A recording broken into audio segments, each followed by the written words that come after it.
What I like to be able to do is to share my screen, if you will. Can you see that? Okay, awesome. Well, today's topic is hacking uncertainty. Given the uncertainty of COVID-19, as I guess kind of alluded to, we have to begin to change how we do business around the globe. So this hacking uncertainty, how to use your counterintuitive superpowers, if you will, to be resilient during times of disruption and times of change. The change, sometimes you see it coming, other times you get a feeling from the inside, that vague sense that something big, something different is coming down. But now and then, it takes you totally by surprise. Regardless of how it approaches, though, change usually comes with a traveling companion. That companion is uncertainty, and that's what we're going to discuss today. See, with uncertainty, its defining feature is that it is unmanageable. You can't manage uncertainty. Trying to manage it is just like trying to seek control of fog. You can't manage the fog. What is manageable is you. You have the ability to manage yourself, what you do, what you say, what you read, what you hear, what you learn. That power in managing you, that's free control. You can only manage what you can do, and as people say, and as you'll see in the presentation, you can only control the controllables. We are all products of chance, and we're products of choice.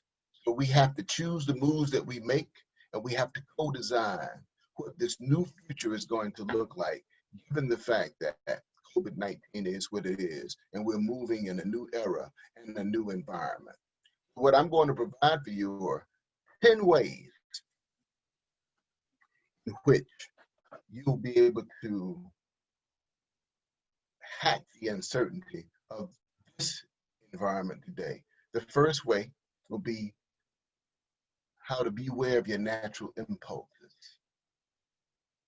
Two will be how to examine your tolerance for ambiguity.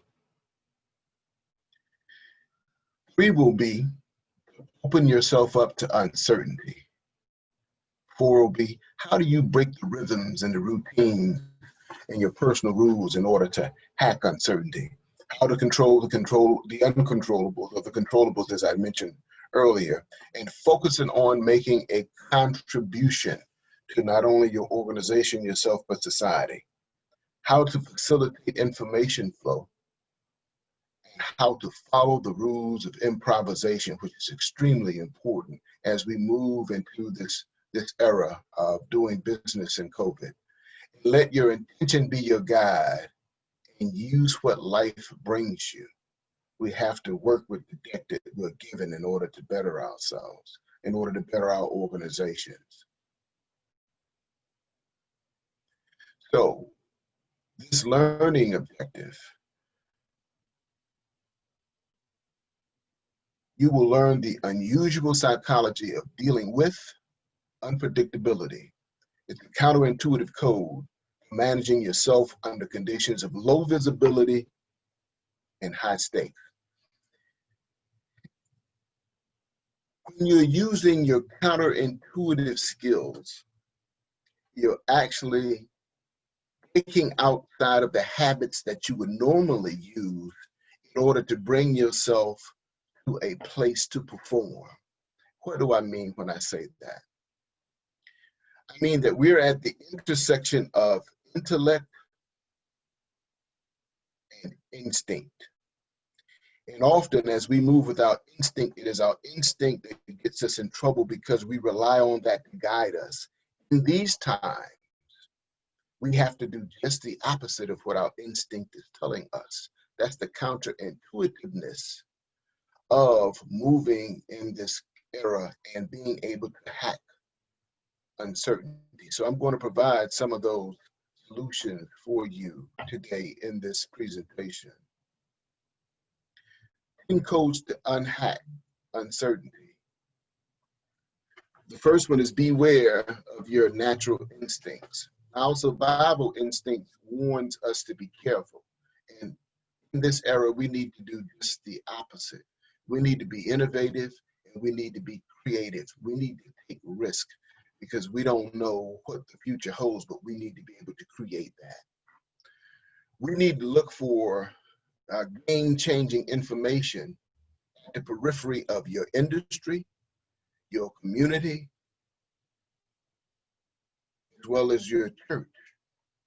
What this enables you to do is to assess any information that could potentially give you an advantage over the competition or advantage for your community or organization to move forward in this COVID era.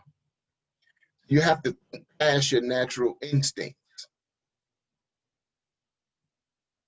You can't rely on natural thought that you've had in the past to drive you forward because you're unfamiliar with what is happening. What you want to do is to be able to create your future. And see, not everything that is bad comes to hurt us. It comes to actually show us the way.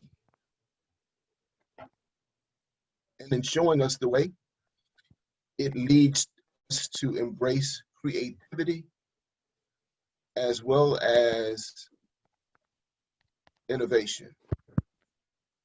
The second part of this is to examine your tolerance for ambiguity. The people with the low tolerance for ambiguity like for the world to be systematic, orderly, and predictable. In this era of moving forward and being able to hack uncertainty, you have to be able to work within chaos. You have to understand what it means to make chaos your friend, because within chaos, there are always patterns. Understand the patterns of chaos, help work your way out of chaos, then begin to create a system. But again, it's not necessarily going to be orderly or predictable. The people with the high tolerance for ambiguity, they find it much easier to handle the open-endedness of uncertainty. In this era, we don't necessarily, as we like to say, at least in the States from time to time, people like to dot all their I's and cross all their T's. They want to be very exact. When you're hacking uncertainty, it's not about exactness. It's about trial and error. It's about being innovative and making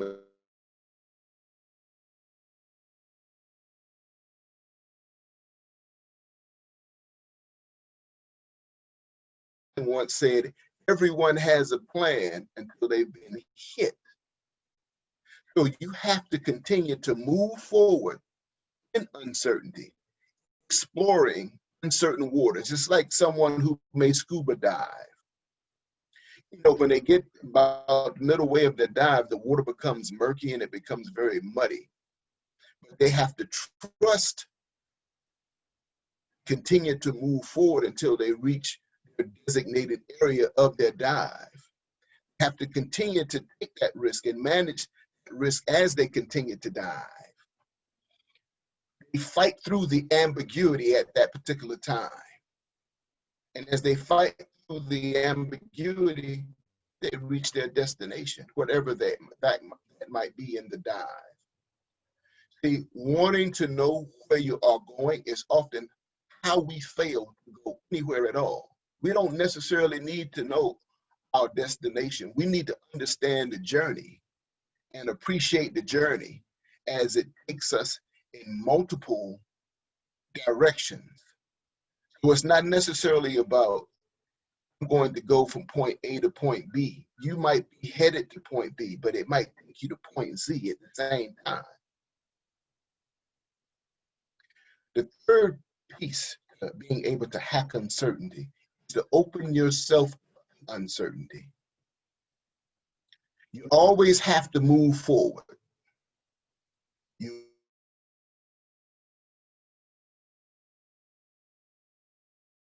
had before this uncertain situation developed. It turns what you had into what we call fake currency, meaning you can't wait. You have to continue to move forward, not knowing what's before you.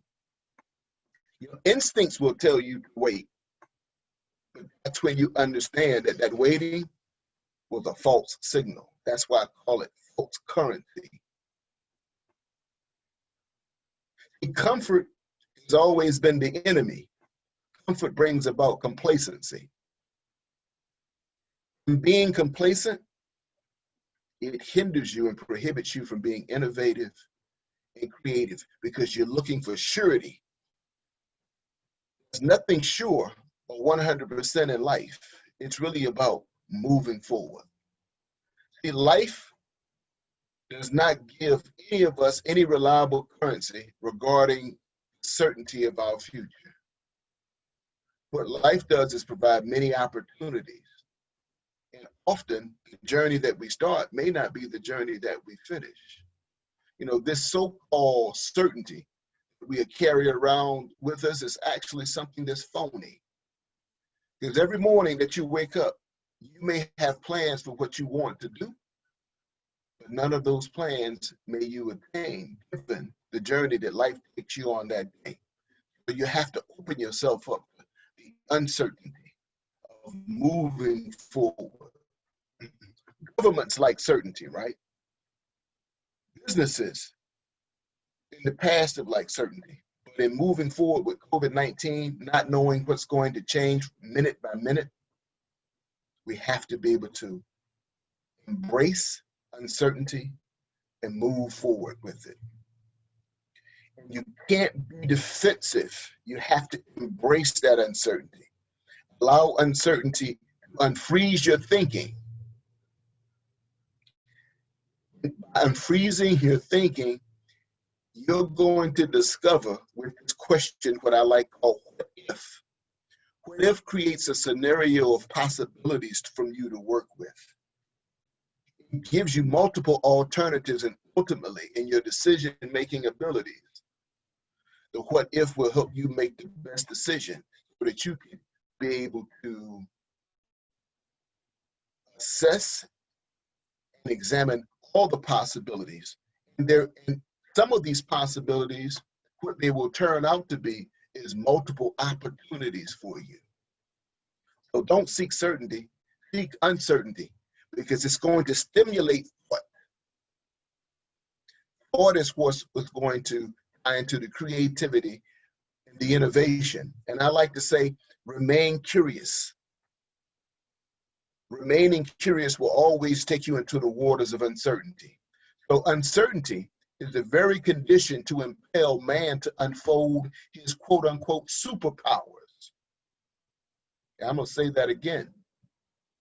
It is uncertainty that is the very condition that would impel man to unfold his superpowers.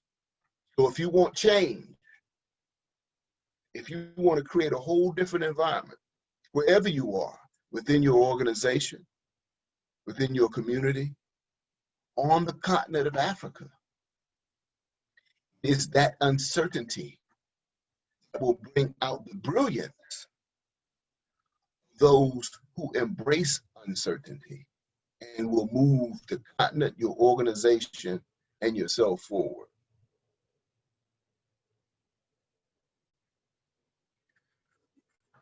Fourth component to unhacking uncertainty is learning how to break your rhythms. See, the best antidote for uncertainty is to bring more newness into your world, more unfamiliarity, being more proactive, being more self-directed. Curiosity in and of itself, what it means to break your rhythms and create new rhythms. That's what drives innovation and creativity, as we hear everybody across the globe talking about. We want to be a more innovative community. We want to be a more innovative continent. We want to be a more creative continent. We want to be more curious. That means challenging all of your assumptions about everything.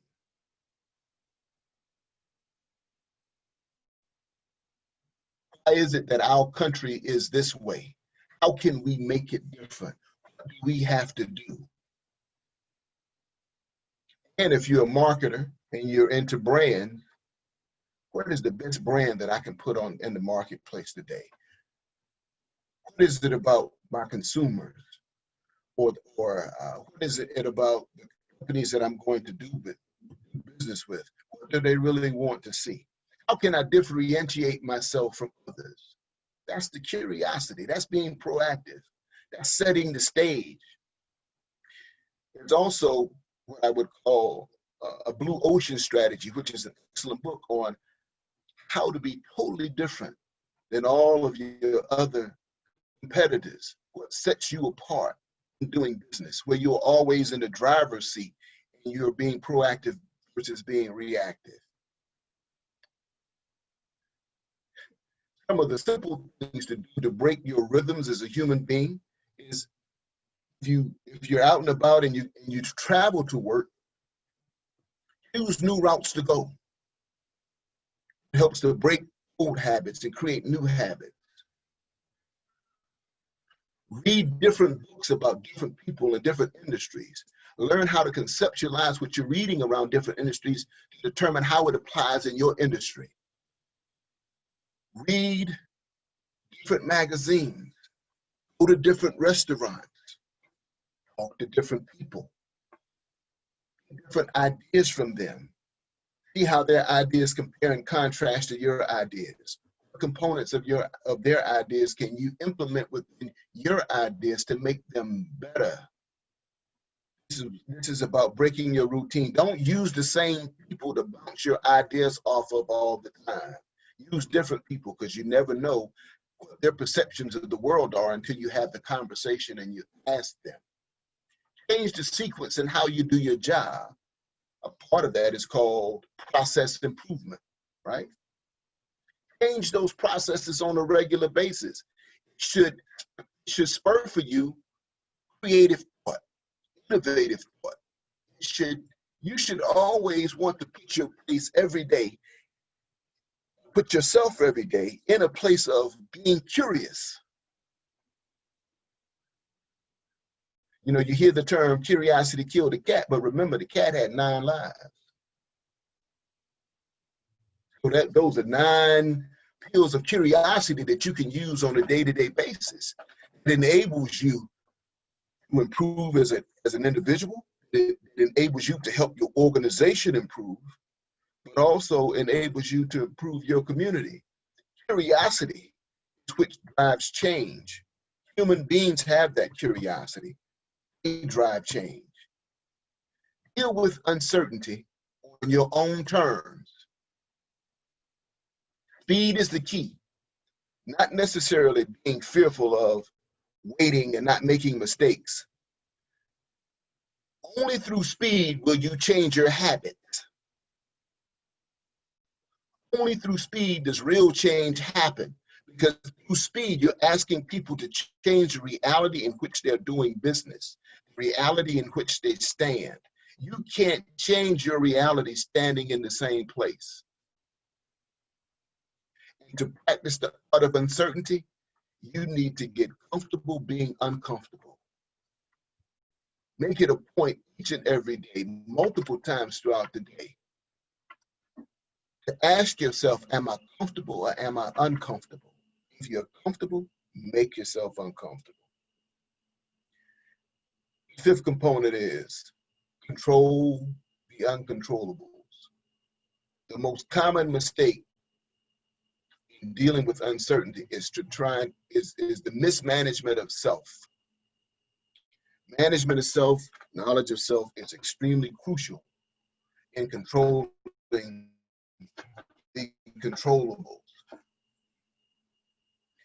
Focus on you during times of uncertainty. Observe what you're doing. Observe what you're not doing.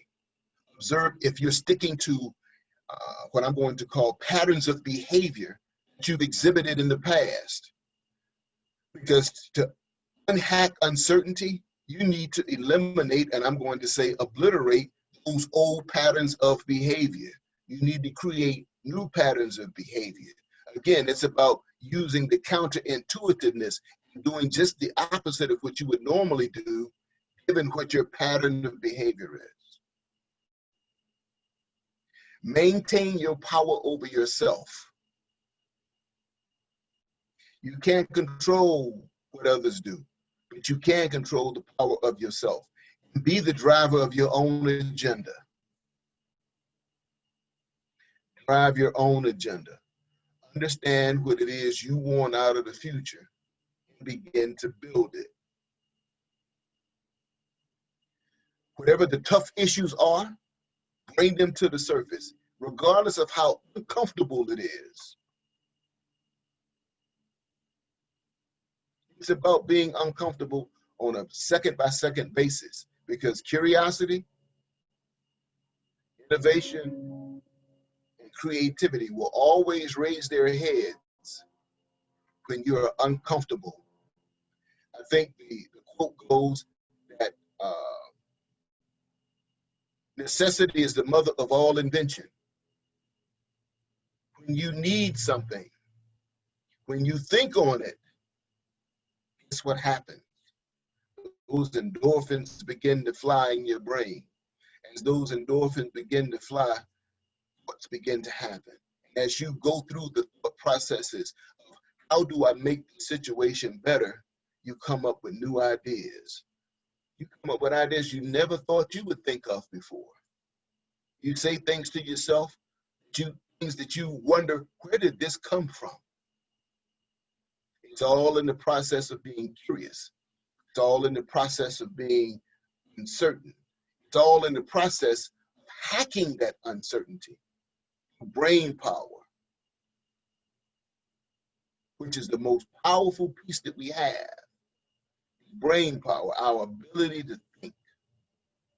But you have to also be present, right? You have to be present and explore what the now is. There's nothing you can do about the past. There's nothing you can do about the future. However, you can create the future now. The future always starts in the now, right? The only time that we always have is the time of the now. And so you work within the now, innovatively and creatively, to create what you'd like to have, what you'd like to see in the future. Because remember, what you did in the past, that's the old you. That old you doesn't exist anymore. You that's in the now, you're the beneficiary of what the old you did. At this present time, you haven't accomplished anything. So the question is, what will you accomplish in the future? Excuse me, what will you accomplish right now today that you can be the beneficiary of in the future? That's what uncertainty is about. Right? You want to be the beneficiary of what you do today, but you won't be the beneficiary until the future happens. The future could be tomorrow. The future could be 5 hours from now. The future could be 6 years from now. But what will you do today that you can say, I created this not only for myself, but for those around me? You know, the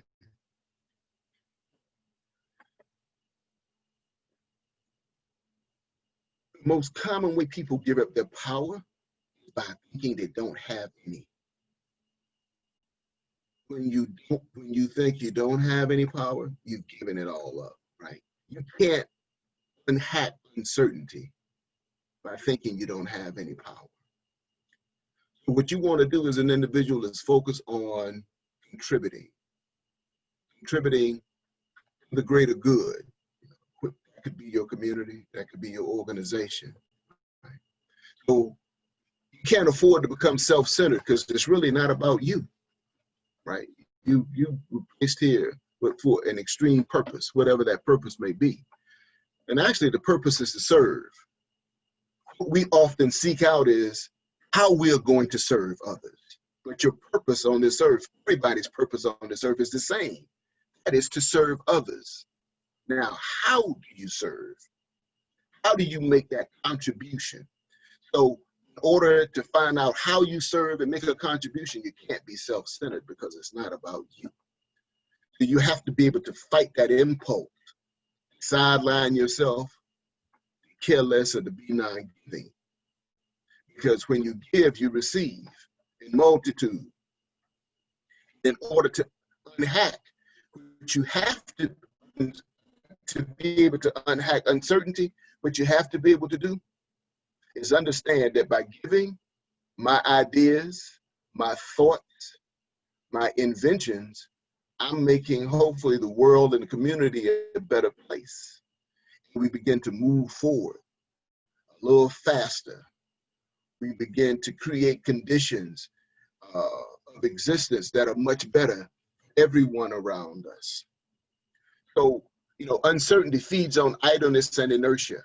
So you have to stay productive.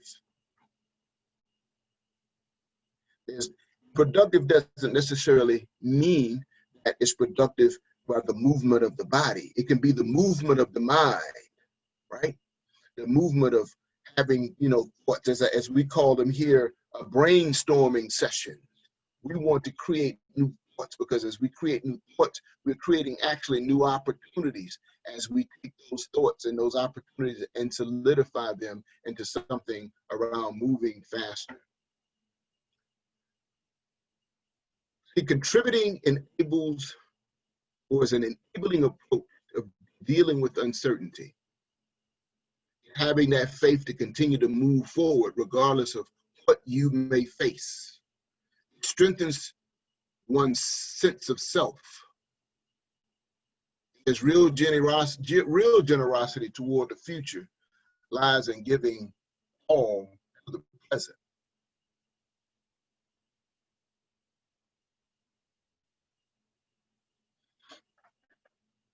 During uncertainty, what you want to do is facilitate information flow.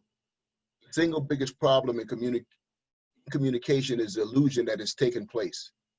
That's by George Bernard Shaw. So do not add to the fog of uncertainty. You want to communicate with boldness in times of uncertainty. You want face-to-face communication if it's possible. During times when uncertainty shows itself the most. You get to process more than just mere words in face-to-face communication. You need to understand body language, nonverbal communication. You want to get to the next person and help them communicate in the same fashion.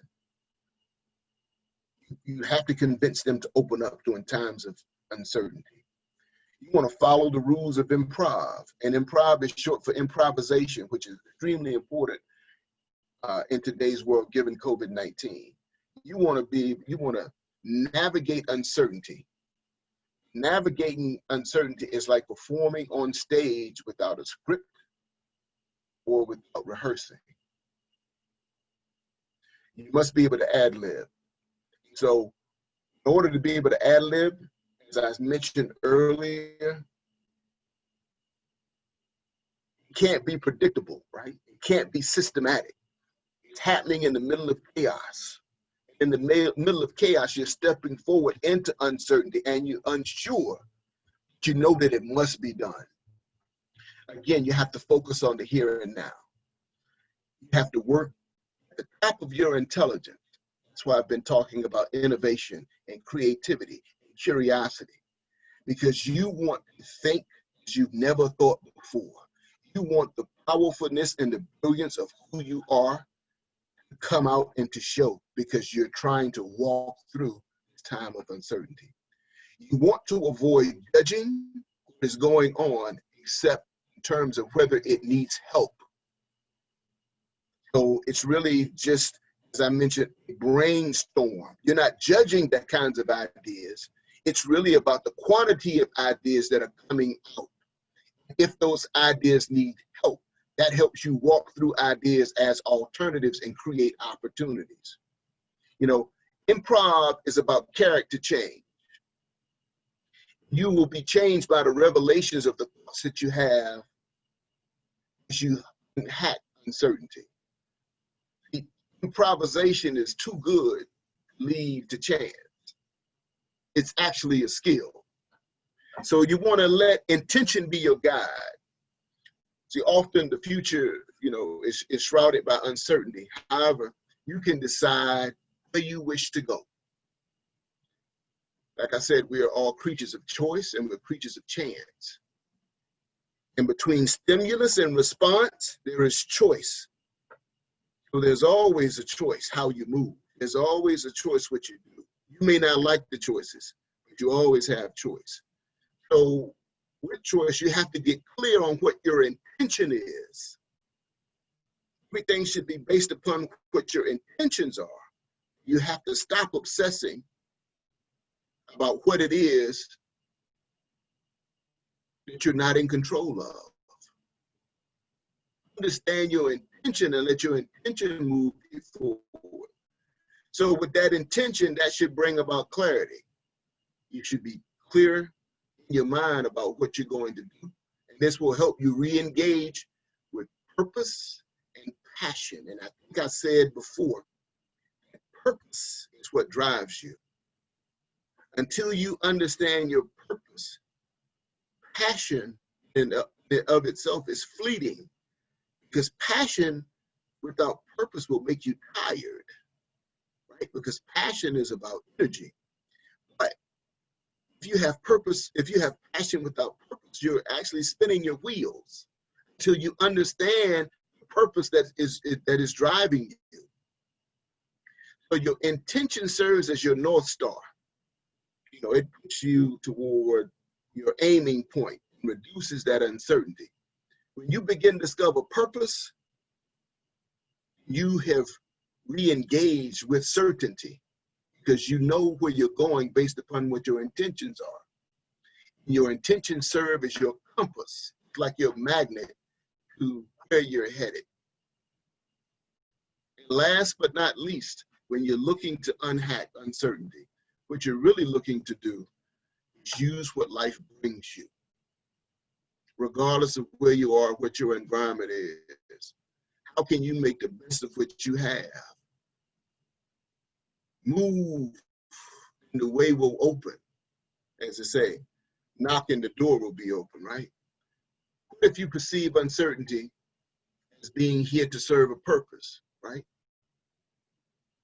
Uncertainty helps you become a better thinker.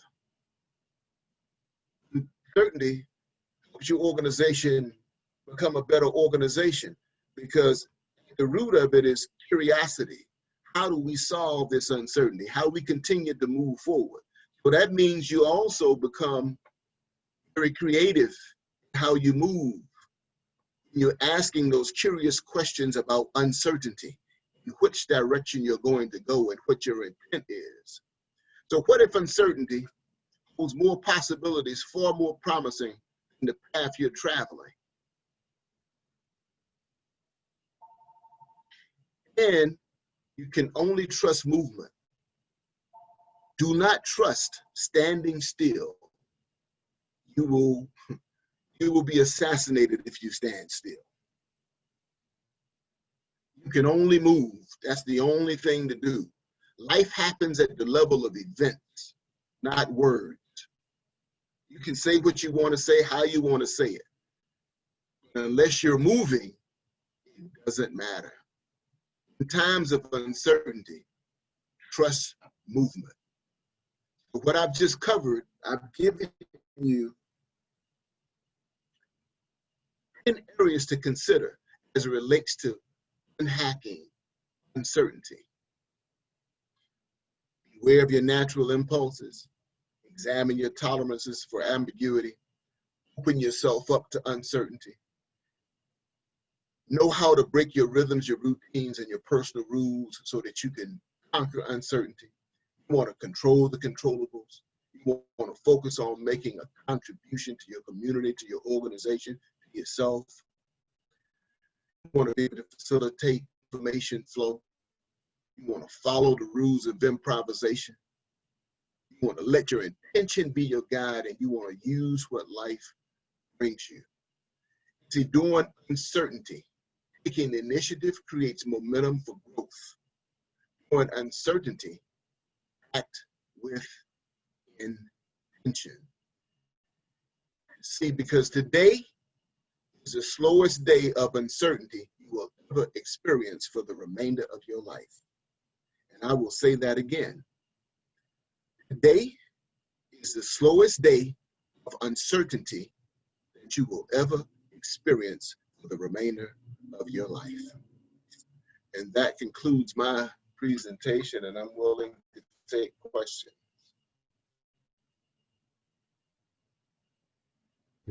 Okay. Thank you, Dr. Terence, for that very wonderful presentation. I didn't want you to stop. I don't know.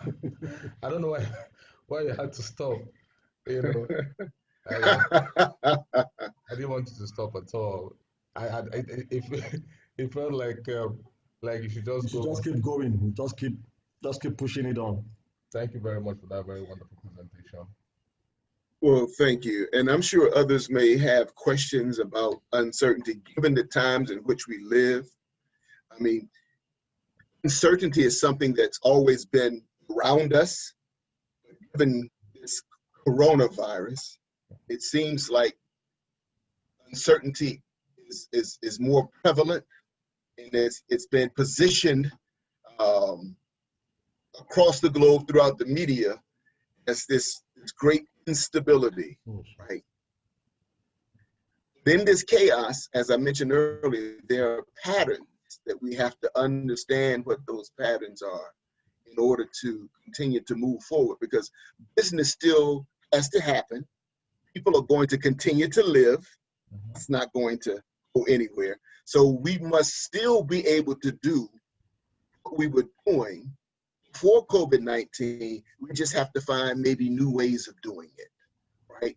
We have to be more thoughtful and more intentional of how we get things done. We have to collaborate more in how we get things done, because we only get things done through people, right? And so if we are standing afraid to move, then nothing happens, right? So this hacking of uncertainty is a key, I'm going to say a key competency in moving through the future. Very correct. Great, very, very correct, sir. Thank you so much for that insightful presentation. Anyone with a question? Any question? Good to have you, Shelley Hills. Good to have you here.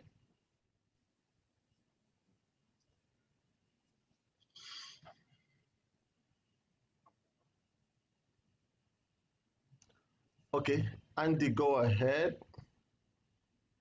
Andy, go ahead with your question. Okay, thank you very much, and good evening to all.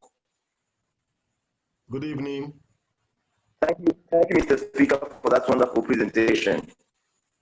I actually would love to learn more about the narrative. I'm very interested in the narrative that today is the slowest day of uncertainty. Like today is the slowest day of uncertainty for the rest of my life. The slowest day I will experience uncertainty for the rest of my life. Considering the time now, we're actually at a particular past phase in technology, the technological revolution right now we're experiencing. The world is on the fast lane. You see the fast food, everything becoming fast. So I would love to know about today being the slowest day of uncertainty. And I'm actually trying to get this particular narrative very right. I don't know if you can throw more light on it. Thank you. Thank you so very much. And I definitely understand. And I think you kind of understand it. You kind of said it toward the end. Today is the slowest day of uncertainty you will experience for the remainder of your life. As we move forward, as you mentioned, technology is moving faster. New inventions are being created faster than ever before. Human beings are shifting around the globe more than ever before. What we are able to access from a technological perspective is speeding life up. So for us, every day, what happens is it becomes more uncertain. Every day becomes more uncertain for you as things become faster. As a result of our days becoming faster, uncertainty continues to rear its head because it's moving so fast, we are not so sure which direction that we're headed. Then that takes you back to purpose, right? That takes you back to your purpose. And how does your purpose has to be overarching, right? I'll give you an example. My simple purpose is helping others improve their quality of life. That's very fundamental because it encompasses every aspect of one's life.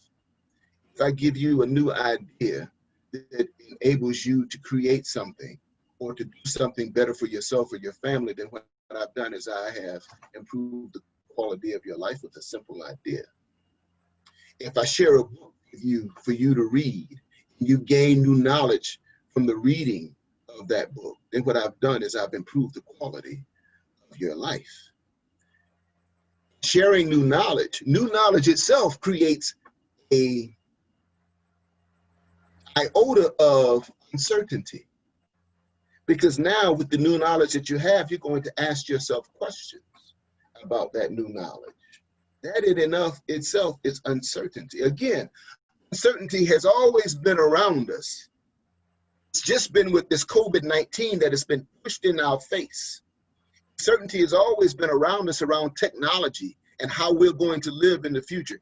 I can tell you now that one of the groups I'm a part of, the Marshall Goldsmith 100, I can tell you that I sat in on a presentation and I found out that there were companies in space, on space stations, producing goods and services and selling and bringing them back to Earth to sell. I didn't know that. It was new knowledge for me. What that also taught me was how fast technology is moving that we're not aware of. Let's think about, consider this. You have a vacuum cleaner, you're vacuuming in your home. They're going to be able to take a vacuum cleaner, collect that dust, collect your DNA out of that because you live in that home, create products for you in the future. So everything that we do moving forward is going to get faster because of technology. And remember, when they're working on technology, it's released today, they were working on 10 years ago. So today is the slowest day of uncertainty. Everything is going to become more uncertain for you. Your job is going to be to understand what your purpose is, what your intentions are, and understand that your purpose can shift. So you're not stuck in purpose like you would put your feet in cement, right? You're not stuck in purpose. Your purpose can shift at any given time. But behind that shift has to be strategy. It has to be understanding, and it has to be intention.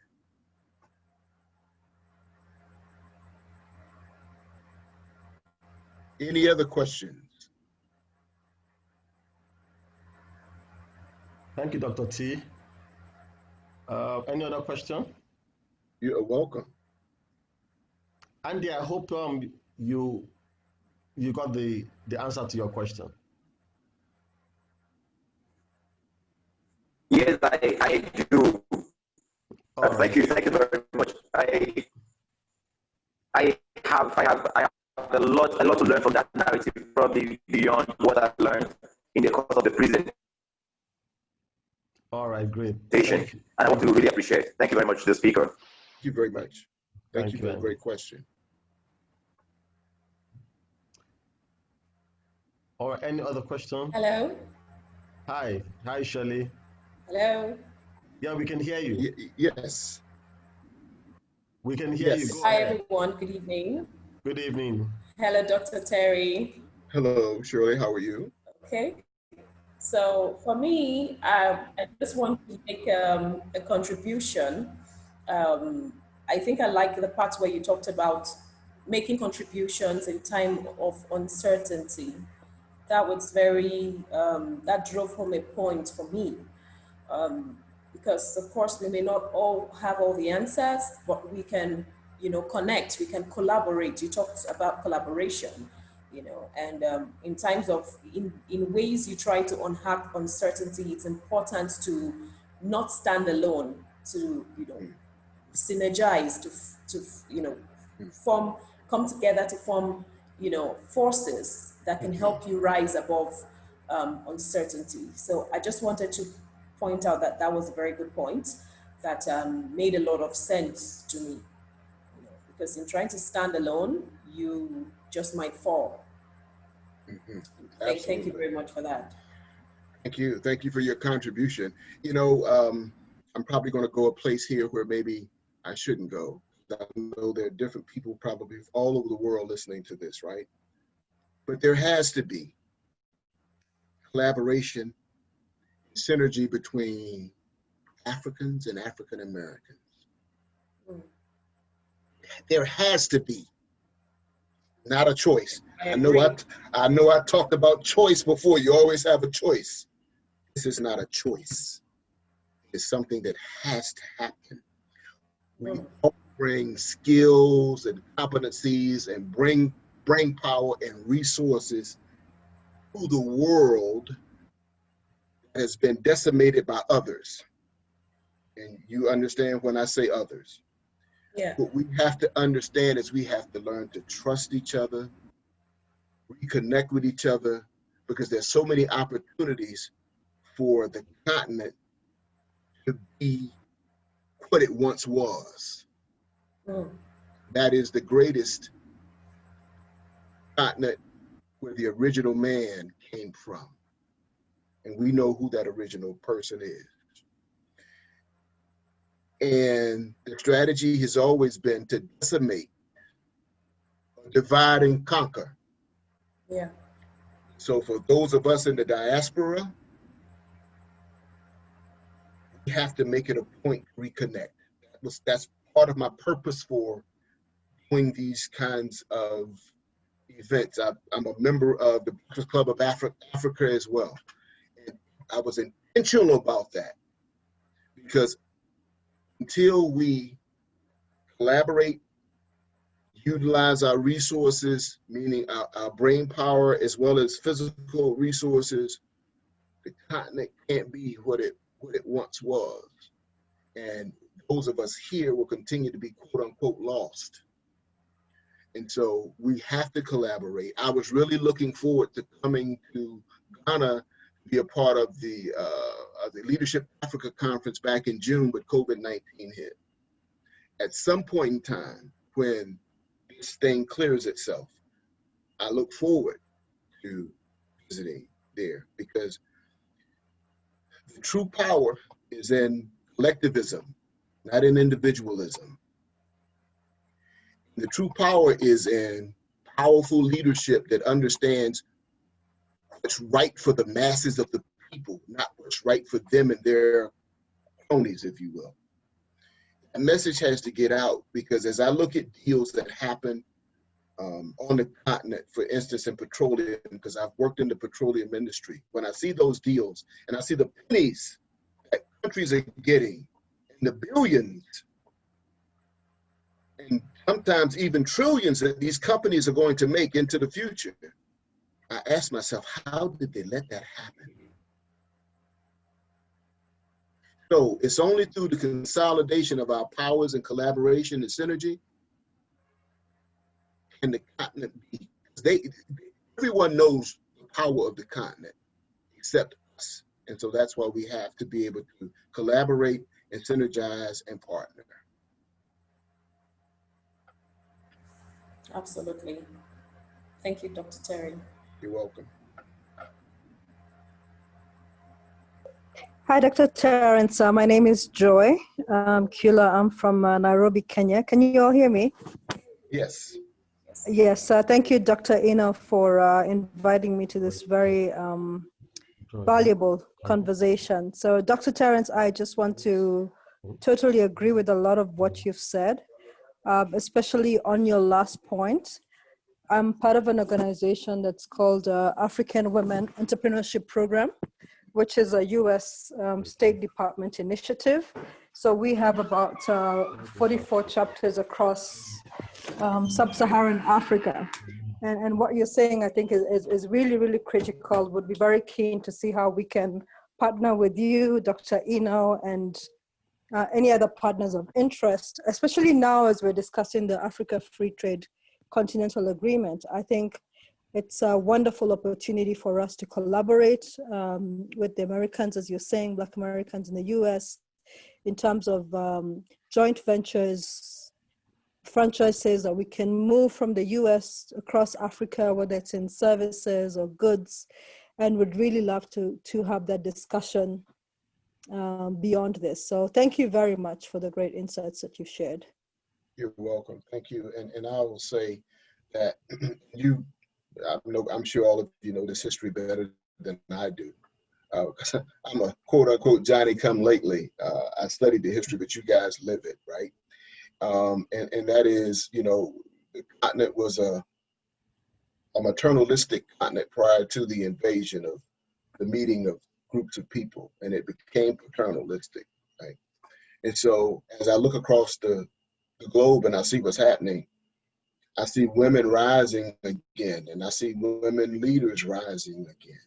And so I actually see women leading in partnership with men. I actually see that happening. And so when she speaks of women in leadership and these organizations that are being created, I think that's what's happening. I think that's what's going to potentially solve a lot of conflicts that are happening in the world, right? It's going to be very interesting to see it happen. But and I know here in the U.S., women outnumber men. In the United States, there are only 10 states in the 50 states where men outnumber women. And so, for those who don't know those statistics, I would suggest that you study those statistics, because that time is coming. And I'll say it again. In the United States, there are only 10 states where men outnumber women. So that means there are 40 states where women outnumber men.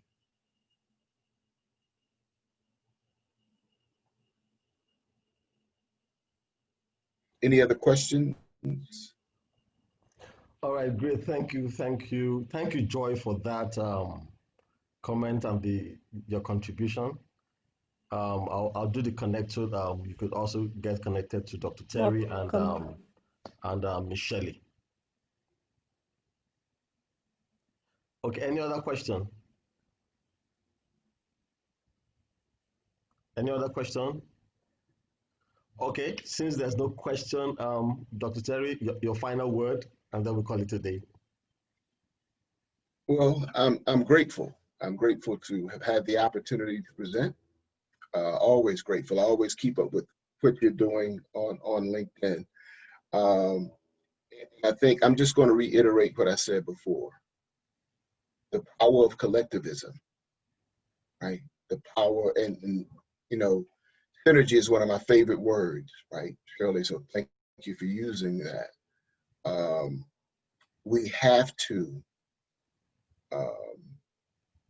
find a way, overcome any obstacle, all obstacles that might be placed in front of us that prevent us from connecting.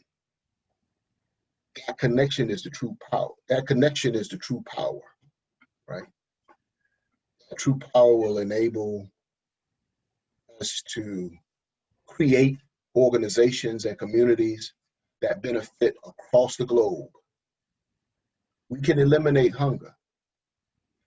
We can eliminate any of the illnesses. We can eliminate poverty. But it's only through collectivism that happens. It's only through the sharing of thoughts and ideas that can happen. But if we continue to see ourselves as being separate, that weakens us. So what we have to do is look past ourselves, look past our ego, and reach out. Because I heard a good friend of mine say, our egos are not our amigos. Mm. And what amigo means is friend. Our egos are not our friends, right? Our ego is not our amigo. And so with that, I'm going to say collectivism is where the real power lies. So let's find a way to make it happen.